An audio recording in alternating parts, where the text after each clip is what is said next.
Hi everyone, my name's Paul Signal and I'd like to share with you some thoughts from Psalm 90, and which is a psalm of Moses.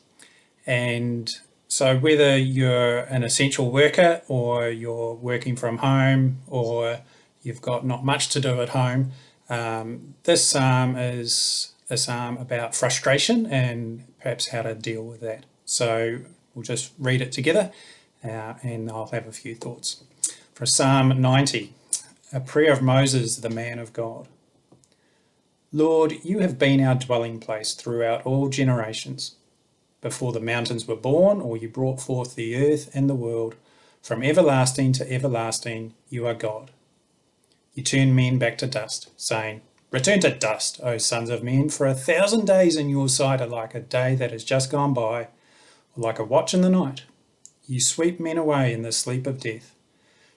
They are like the new grass of the morning. Though in the morning it springs up new, by evening it is dry and withered. We are consumed by your anger and terrified by your indignation. You have set our iniquities before you, our secret sins, in the light of your presence. All our days pass away under your wrath. We finish our years with a moan. The length of our days is 70 years, or 80 if we have the strength. Yet their span is but trouble and sorrow, for they quickly pass and we fly away. Who knows the power of your anger? For your wrath is as great as the fear that is due you. Teach us to number our days aright, that we may gain a heart of wisdom. Relent, O Lord, how long will it be? Have compassion on your servants. Satisfy us in the morning with your unfailing love, that we may sing for joy and be glad all our days. Make us glad for as many days as you have afflicted us, for as many years as we have seen trouble. May your deeds be shown to your servants, your splendour to their children. May the favour of the Lord our God rest upon us. Establish the work of our hands for us. Yes, establish the work of our hands. I just want to remind us that this is a prayer of Moses, and he knew what it was like to have not much to do when he was in exile, or be forced into a job situation that he didn't really want to do. So the first thing is that God can handle your frustration. Moses writes, all our days pass away under your wrath. We finish our years with a moan. The length of our days is 70 or 80 if we have the strength, and it's just trouble and sorrow. And Moses is having a vent to God, and that's okay. We know that Moses was a man of God and one of the greatest men who ever lived, and it was okay for Moses to have a vent at God. So it's okay. You can do that, and it's probably a good thing to do rather than having a vent with the people you're living with right now. And he can handle it, whatever your situation. The second thing is that Moses quickly gets out of that situation and aligns his thoughts towards God's purposes in the world.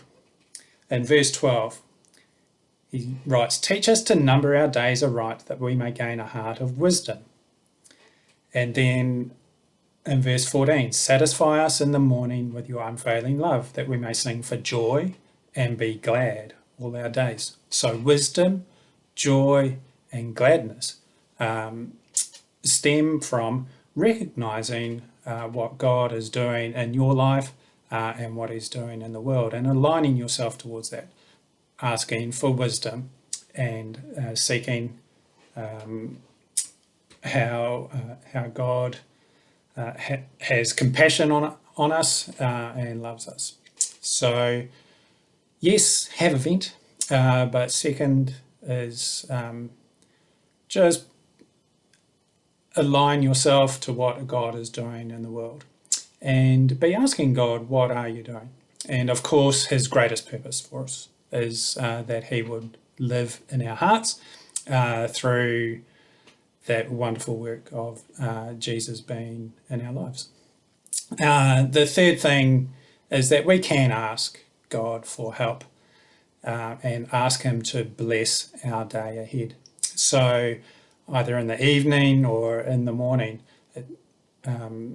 you can ask God to bless what you're about to do for the rest of the day. Verse 17, may the favour of the Lord our God rest upon us. Establish the work of our hands. Yes, establish the work of our hands. So I hope those thoughts are helpful for you, and I just want to pray. God, whatever situation we are in, we just want to recognise that you are here with us right now. Not too sure by what is happening around us, and sometimes that's pretty frustrating. Just pray for the essential workers that you would bless their work at this time, Lord.